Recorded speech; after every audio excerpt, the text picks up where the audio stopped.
Hi, welcome to today's cybersecurity tutorial. I'm going to be talking about ethical hacking. After I posted my video yesterday, someone sent me a DM and the person said, Casey, can you teach me how to hack, how to gain access to people's computer, people's system? And I smiled. I smiled because hacking can get you into serious trouble. I mentioned that we have the good hackers and we have the bad hackers. So I'm going to emphasize more on the good hackers, known as ethical hackers. Hacking is the act of gaining access to another person's machine due to a weakness in that machine. Ethical means doing things the right way. So an ethical hacker is someone that gains access to another person's machine after getting permission from the owner of that machine with the sole purpose of finding those weaknesses before the bad guys do. Because if the bad guys find those weaknesses, then they can cause harm to the owner of that machine. So the basic difference between an ethical hacker and a bad hacker is the intention, because it is still carried out the same way, just the intention. A bad hacker finds weakness to cause harm, and ethical hacker finds weakness to prevent harm. So there are 5 stages of ethical hacking. Number 1, we have the information gathering. Number 2, we have the scanning or enumeration stage.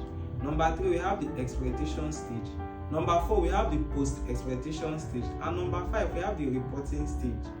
Information gathering stage. This is the part where you gather as much information about the target system. You can use some cyber security tools such as Whois or the Harvester tool, or you can search on the company's website to get the basic information about the company. Now, before you move on to the next stages, I want you to understand that this is the most important stage in any ethical hacking process. After the information gathering stage, then you can move on to the scanning or enumeration stage.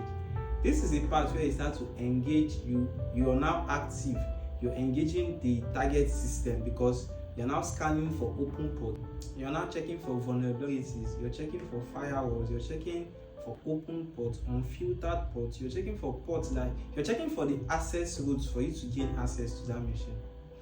Now, after the scanning or enumeration stage, once you have gotten a weakness or an entry point to that machine, you can now move on to the exploitation phase. Now, this is the most exciting stage for most cybersecurity students because this is where the real hacking or the gaining access begins. You gain access to the target machine after finding the weakness in the scanning stage. Now, after this, we have the post-exploitation stage. Now, this part is what do you do after gaining access to the target machine?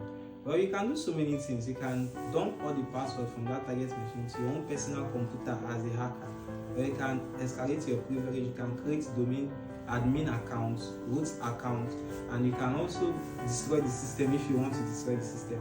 Now, after this part, we then have the reporting stage, which is the final stage in the ethical hacking process.